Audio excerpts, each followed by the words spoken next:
Salut tout le monde, je suis ravie de vous retrouver aujourd'hui dans cette nouvelle vidéo.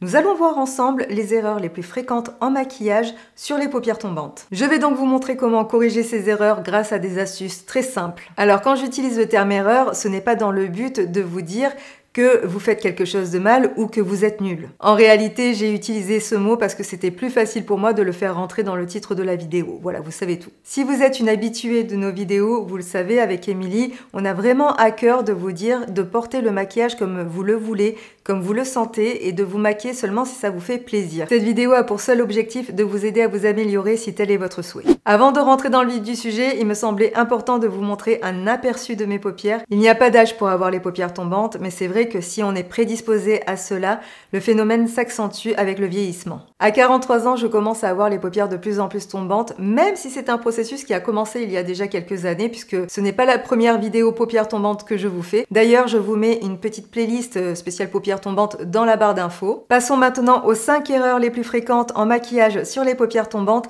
et nous allons voir ensemble comment améliorer tout ça. Première erreur, et c'est pour ça que je n'ai pas terminé le maquillage de mon teint, c'est de ne pas unifier ses paupières. Personnellement, je préfère unifier mes paupières à l'aide d'un anti-cerne. Mais si vous avez les paupières grasses, n'hésitez pas à utiliser une base de fard à paupières. Alors je vais vous montrer comment je fais et vous allez voir que j'ai une petite technique supplémentaire qui va nous aider à remonter l'œil. De ce côté de mon visage, je vais appliquer toutes les bonnes astuces et de l'autre côté, je vais vous montrer tout ce que je ne recommande pas de faire. J'ai déjà appliqué de l'anti-cerne sur mon cerne, mais je vais aussi venir appliquer de l'anti-cerne sur le coin de mon œil. Alors pourquoi? Je pense que vous l'avez peut-être remarqué, mais vous voyez ici, j'ai de la pigmentation, j'ai l'œil qui est un petit peu rougi, et cette pigmentation a tendance à faire chuter mon œil, à le faire descendre vers le bas et à accentuer l'effet paupières tombantes. Me concernant, je préfère appliquer l'anti-cerne avec un pinceau, donc je vais m'aider du 146 de chez Zoeva, mais vous pouvez aussi le faire avec vos doigts. Je pose l'anti-cerne sur le coin de mon œil en ayant un mouvement ascendant pour donner un effet lifting à mon regard. D'avoir appliqué de l'anti-cerne sur cette zone, ça crée un effet d'optique qui est très intéressant. Déjà parce que ça camoufle la pigmentation que j'ai au coin de l'œil, mais aussi si vous êtes comme moi, que vous êtes un petit peu creusé à ce niveau-là, ça permet de gommer l'ombre que l'on a juste ici. Et donc, du coup, on a beaucoup moins l'impression d'avoir un œil qui est tombant. On commence déjà à avoir un petit effet lifting que l'on n'a pas du tout ici de ce côté du visage. Je garde toujours mon anti-cerne sous la main et cette fois-ci, je vais en appliquer sur la paupière fixe et la paupière mobile. Je viens bien dans le creux de la paupière parce que le cerne vient jusqu'ici, vient jusque dans le creux de la paupière. On pense souvent au cerne qui se trouve en dessous de l'œil, mais le cerne, c'est aussi le creux qui se trouve au-dessus de l'œil. Donc, c'est important d'apporter de la lumière sur cet endroit pour avoir un effet moins tombant. Et ensuite, on étire l'anti-cerne sur toute la paupière fixe et la paupière mobile. Alors, si vous ne savez pas différencier la paupière fixe et la paupière mobile, c'est donc celle qui bouge, qui est mobile, et la paupière fixe, c'est donc celle qui se trouve entre le pli de votre paupière et votre sourcil, donc c'est celle qui ne bouge pas. D'avoir unifié mes paupières avec de l'anti-cerne, ça va me permettre par la suite de mieux faire ressortir les fards à paupières, mais aussi de gommer cet effet paupières tombantes. On voit beaucoup moins la pigmentation qui se trouve autour de mon œil, donc ça défatigue le regard, mais aussi ça permet de gommer un petit peu plus le pli de la paupière qui a tendance à retomber, et donc du coup, on a vraiment un effet unifiant sur la paupière. Avant de poudrer, pour ne pas fixer les petits boudins d'anti-cerne qui se trouvent dans vos plis, je vous recommande toujours de tapoter l'anti-cerne dans le pli de votre paupière, parce que bien que ça ne fait que 2 minutes que j'ai appliqué mon anti-cerne, il a déjà migré dans le pli de ma paupière, hein, vous l'avez vu, je vous l'ai montré. Pour que ce phénomène ne revienne plus, je poudre bien déjà le creux de ma paupière dans le pli.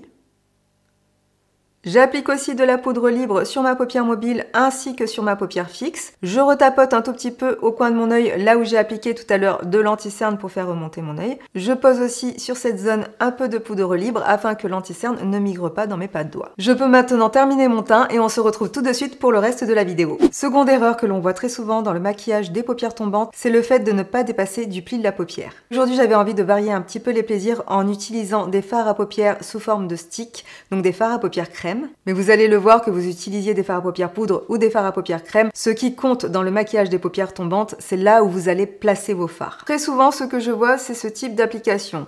Alors déjà, ce qui ne va pas, c'est que on tire la paupière vers le bas. Donc ça va pas du tout parce qu'on contrarie la paupière, on la force déjà à aller vers le bas, on tire dessus alors que dans la vie de tous les jours, on n'a pas la paupière tirée comme ceci. Donc ce n'est pas conseillé de maquiller un œil en le mettant dans une forme dans laquelle il n'est pas quotidiennement. Et en plus, on risque de ne pas se rendre compte que en plus de tirer son œil, on le tire vers le bas, donc on accentue encore plus la paupière tombante. Et dans ce cas, on risque de ne pas maquiller la paupière correctement pour la mettre en valeur. Et ce qui ne convient pas aussi, c'est de mettre son miroir plus bas que son regard. Donc bien sûr, ça peut aider à déplier la paupière pour mieux appliquer le fard à paupières, mais une fois que vous allez regarder en face, le fard à paupières restera coincé sur la paupière mobile et accentuera l'effet paupière tombante. Il y a un geste aussi dans l'application du fard à paupières qui peut accentuer l'effet paupière tombante, c'est de partir du coin de l'œil et de remonter comme ceci sur la paupière. Donc vous voyez, on a un effet arrondi ici qui accentue l'effet paupière tombante et donc ça ne met pas du tout le regard en valeur. Un autre point aussi qui ne va pas flatter votre regard, c'est le fait d'appliquer du fard à paupières sur l'entièreté de votre paupière mobile. Vous voyez, on a cet effet paupière tombante qui est encore une fois de plus accentué. Donc là, en fait, dans ce maquillage, il n'y a rien qui va. Je vais quand même dégrader légèrement ce fard à paupières parce que je me doute que parmi vous, il y en a qui essaient quand même de faire des efforts pour améliorer leur maquillage, mais qui parfois restent quand même trop bloqués dans le creux de la paupière. Et même s'il y a un joli petit dégradé, la paupière continue à paraître tombante parce que le dégradé n'est pas assez étendu et du coup n'ouvre pas assez le regard. Petit aparté pour vous dire quand même à quel point c'est dur pour moi aujourd'hui de vous faire cette vidéo parce qu'en fait ça contrarie tous les gestes maquillage que j'ai au quotidien pour améliorer le maquillage de mes yeux. Donc voilà, là je vis quelque chose de pas facile du tout. Alors bien sûr le maquillage de ce côté n'est pas terminé mais je vais déjà commencer le maquillage sur cet œil. La première chose que je vais faire pour le maquillage de cet œil, c'est déjà de le restructurer grâce à une couleur de transition. Pour ma couleur de transition, j'ai choisi un produit de chez Make Up For Ever qui est l'Aquaresist Smoky Shadow. C'est un fard à paupières stick longue tenue que j'utilise très souvent sur mes mariés. C'est un très bon produit qui tient très longtemps. Par contre, je vous conseille de le travailler assez rapidement. J'applique le produit sur le coin externe de mon œil et avec un miroir qui est bien face à moi, face à mon regard. Je regarde où est le pli de ma paupière et avec ce fard à paupières stick, je passe par-dessus le pli de ma paupière. Et ensuite, sans trop attendre pour ne pas que le fard à paupières sèche parce que c'est un fard à paupières longue tenue, je me munis de mon pinceau numéro 227 de chez Zoeva. Ce pinceau va m'aider à dégrader le fard à paupières crème. Je remonte le fard à paupières jusqu'au milieu de ma paupière fixe, mais tout en le fondant, en le dégradant. Bien sûr, je ne vais pas jusqu'au sourcil, je laisse un petit peu de place pour avoir un point de lumière. Et quand je dégrade le fard à paupières vers le coin externe de mon œil, je fais attention à avoir toujours des mouvements qui soient ascendants. L'application de ce fard à paupières m'a aidé déjà dans un premier temps à restructurer la forme de mon œil en donnant l'illusion d'optique que le creux de ma paupière se situe légèrement plus haut. Mais aussi ça va m'aider avec l'application du deuxième fard à paupières à créer un plus joli dégradé. Et c'est là aussi où le premier point de cette vidéo est intéressant parce que le fait d'avoir appliqué de l'anti-cerne et de la poudre, ça va m'aider aussi à mieux dégrader le premier fard à paupières. Je reprends le premier fard à paupières que j'ai posé sur cet œil et je vais maintenant vous montrer comment mieux l'appliquer. Alors déjà, premier point important, on ne tire pas sur sa peau, on ne déforme pas son œil, on garde son œil comme il est habituellement en regardant droit face à son miroir et on ne dépasse pas de cette zone au niveau du fard à paupières. Cette ligne va nous servir de repère, en aucun cas on ne va maquiller en dessous de cette ligne parce que sinon ça va nous faire chuter le regard. Pour avoir ce repère, je me suis servi tout simplement du manche de mon pinceau en partant de l'aile du nez, en allant jusqu'au coin de mon œil et c'est vraiment cette zone-là qu'il va falloir maquiller et pas en dessous. Donc je reprends mon fard à paupières stick de chez Kiko que j'ai utilisé pour faire le maquillage de cet œil. Je place le miroir face à mon visage et je regarde droit devant moi. J'applique le fard à paupières dans le coin de mon œil. Ensuite, je remonte légèrement dans le pli et dans le creux de mon œil. Et ensuite, j'ouvre bien mon œil. Alors pas comme ça, mais en regardant tout simplement naturellement face à moi. Et je remonte légèrement le fard à paupières. Je reste dans la partie externe de mon œil jusqu'à la limite que je vous ai montré tout à l'heure. Je reprends mon pinceau qui m'aide à dégrader. Je n'attends pas que mon fard à paupières sèche. Je fais bien attention en dégradant ce fard à paupières à ne pas trop le remonter non plus afin qu'il ne recouvre pas complètement la première couleur que j'ai posée sur mes paupières. Et quand j'arrive au coin externe de mon œil, encore une fois, je dégrade le fard à paupières en l'étirant vers le haut. J'applique une deuxième fois du produit parce que quand vous dégradez votre fard à paupières, vous avez tendance à perdre de l'intensité. Donc moi, je veux vraiment garder l'intensité, c'est pourquoi j'en applique une deuxième couche. Si à ce stade du maquillage, comme moi, vous vous êtes rendu compte que vous avez peut-être légèrement dépassé de la limite du coin de votre œil, vous pouvez reprendre un petit peu d'anti-cerne et effacer ce qui a dépassé. Et puis voilà, c'est tout simple. Petite correction et on rééquilibre le maquillage. Et tout de suite, grâce à cette petite astuce, on a gommé le fard à paupières qui était descendu trop bas et on se retrouve avec un œil un peu plus lifté. La troisième erreur que je remarque sur le maquillage des paupières tombantes, c'est l'application du fard à paupières lumineux dans le coin interne. Pour cette démonstration, je reste sur une application avec des fards à paupières sous forme de stick, mais l'erreur peut rester exactement la même avec l'application de fard à paupières poudre. Que l'on utilise des fards à paupières crème ou des fards à paupières poudre, ce qui compte, c'est vraiment la façon dont vous allez appliquer vos produits. Donc là, par exemple, l'erreur serait d'appliquer tout simplement le fard à paupières dans le coin interne de l'œil, mais en ne dépassant pas du pli de la paupière. Vous voyez, je reste uniquement sur ma paupière mobile. Je vais dégrader très légèrement entre les deux couleurs. Donc de ce côté, le point de lumière va rester coincé uniquement sur la paupière mobile, alors que de ce côté, on va essayer de le faire sortir pour agrandir un peu plus l'œil. Je reprends mon fard à paupières stick. Une fois de plus, je replace le miroir face à moi. Je regarde droit devant moi. Je pose mon fard à paupières clair sur ma paupière mobile. Et c'est à ce moment-là que je vais regarder bien droit devant moi. Donc je m'excuse et je vais la refaire parce que le focus ne s'est pas fait sur la fois d'avant. Je pose mon fard à paupières stick sur la paupière mobile, donc à ce moment-là, je peux baisser légèrement ma paupière. Et ensuite, je regarde face à moi et je dépasse du pli de ma paupière et je vais vers le centre de mon œil. Vous voyez, je dépasse vraiment faisant comme un arc de cercle au-dessus du pli de ma paupière. Avec mon doigt, je dégrade le fard à paupières et je l'amène vers l'extérieur, mais je m'arrête au milieu de l'œil, mais j'essaie de faire en sorte que les deux couleurs se fondent l'une dans l'autre. Je ne monte pas la couleur claire jusqu'à mon sourcil, mais vous voyez, je vais vraiment jusqu'au milieu de ma paupière fixe. Et de ce fait, on a un œil qui est plus ouvert, un œil plus équilibré et aussi ça apporte plus de lumière au regard. Quatrième erreur, on va parler de l'eyeliner et là, c'est vraiment la chose la moins facile à faire quand on a une paupière tombante, voire même certaines paupières tombantes ne peuvent plus le permettre.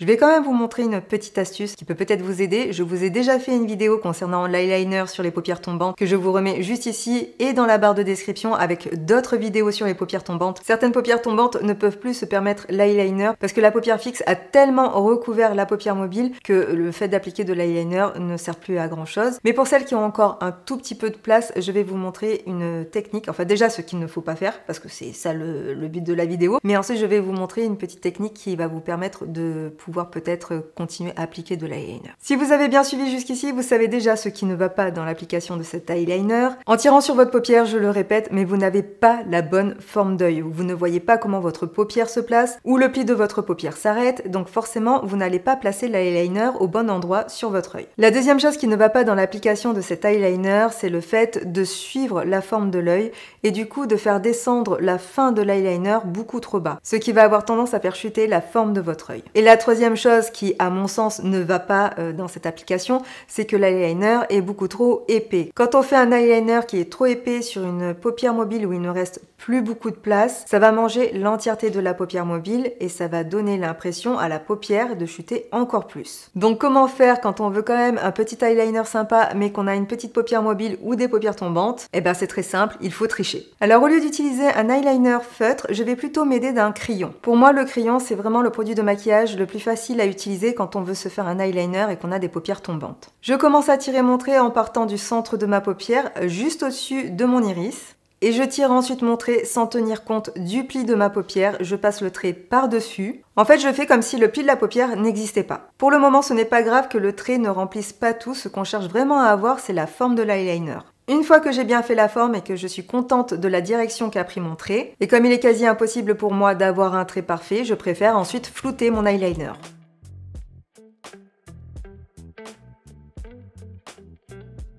Voici le résultat et la différence entre les deux eyeliners. Alors bien que ce trait ne soit pas parfait, vous voyez quand je penche la tête en arrière, on aperçoit ce petit décroché que je ne peux pas effacer parce que j'ai les paupières tombantes et que je suis obligée de créer une illusion en repassant par-dessus. Mais le principal étant que quand je regarde en face de moi, j'ai un trait qui soit harmonieux, qui met en valeur mon regard, qui remonte légèrement ma paupière. On gomme encore un peu plus l'effet paupières tombantes et on se retrouve une fois de plus avec un œil un peu plus lifté. Je trouve que même si on n'a pas les paupières tombantes, cette technique est quand même beaucoup plus facile à réaliser parce qu'on n'est pas obligé d'être super précise puisqu'on vient ensuite flouter le crayon.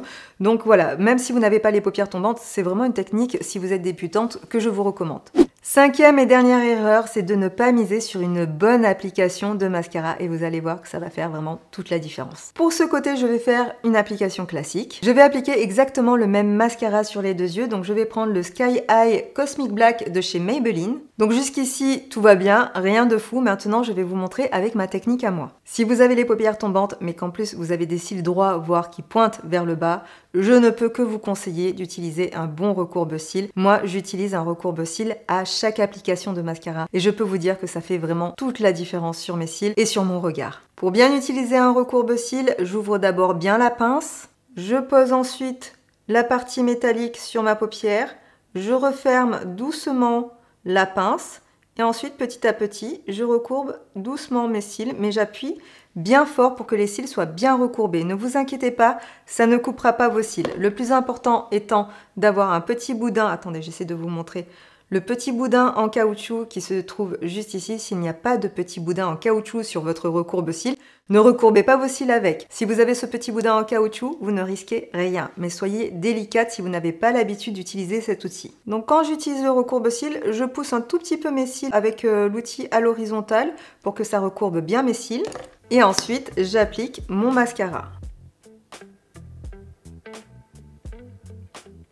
Donc voici l'œil sur lequel j'ai utilisé le recourbe-cils et l'œil sur lequel je n'ai pas utilisé le recourbe-cils. Et je pense que vous voyez bien la différence entre les deux yeux. Mes cils sont beaucoup plus déployés et du coup ça ouvre beaucoup plus mon regard. Petit conseil supplémentaire pour les cils, si comme moi quand vous regardez en face, on voit la muqueuse qui se trouve sous vos cils, n'hésitez pas à utiliser un crayon noir et à en appliquer sur la ligne de la muqueuse. Et ça, c'est vraiment quelque chose que je vous recommande de faire à chaque fois que vous appliquez du mascara. Ça donnera encore plus d'épaisseur à la ligne de vos cils et ça créera même un petit effet eyeliner sans trop vous casser la tête. Et ça, c'est vraiment top. J'avais quand même envie de vous proposer une dernière option concernant le maquillage des cils. Ce n'est pas du tout obligatoire, c'est complètement facultatif.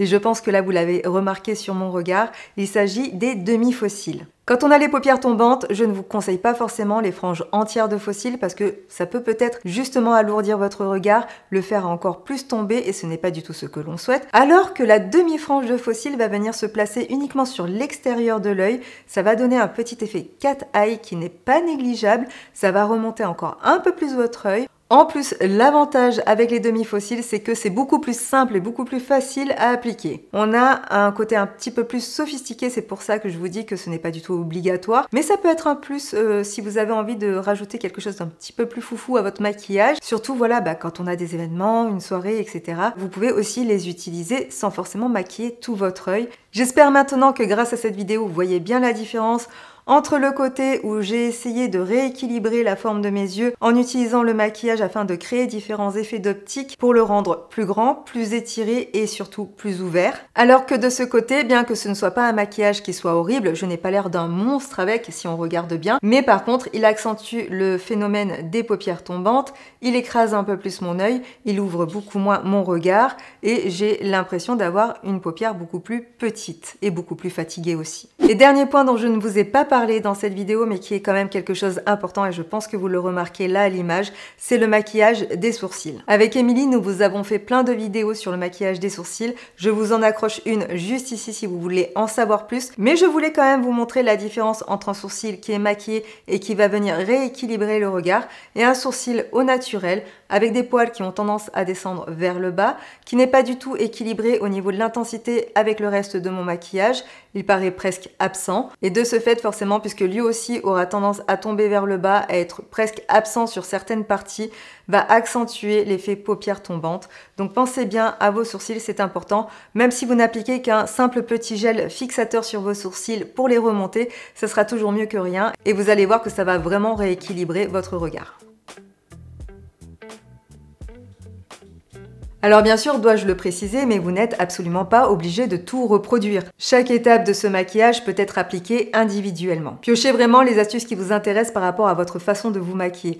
D'ailleurs, je serais curieuse de savoir laquelle vous a le plus interpellé. Aujourd'hui, je vous ai montré quelques techniques, mais il existe vraiment plein d'astuces pour les paupières tombantes. Donc si vraiment c'est un sujet qui vous intéresse, n'hésitez pas à me le dire dans les commentaires. Et je tenais à terminer cette vidéo en vous remontrant une fois de plus des images de mes paupières, parce que très souvent quand je fais une vidéo sur ce sujet, j'ai droit à des commentaires comme quoi je n'ai pas les paupières tombantes, comme si du coup je n'étais pas légitime à vous faire des vidéos sur ce sujet, bien que je sois quand même maquilleuse professionnelle et donc que je connaisse quand même bien mon domaine. Je vous remets donc les images pour vous rappeler que oui, j'ai bien les paupières tombantes, mais que quand on a les bonnes astuces et techniques, on arrive sans problème à faire illusion. J'espère que cette vidéo vous a plu et qu'elle vous a été utile. Si c'est le cas, je pense que vous savez ce que vous avez à faire, mais au cas où, je vais quand même le répéter pour les petites nouvelles. Un petit like, un petit commentaire, ou voire même un petit partage, c'est encore mieux. Ça nous aide à être vus, ça soutient notre travail et ça nous met en avant sur YouTube. Donc nous, ça forcément, ça nous récompense énormément. On a aussi un compte Instagram sur lequel vous pouvez nous rejoindre. On aime bien papoter là-bas.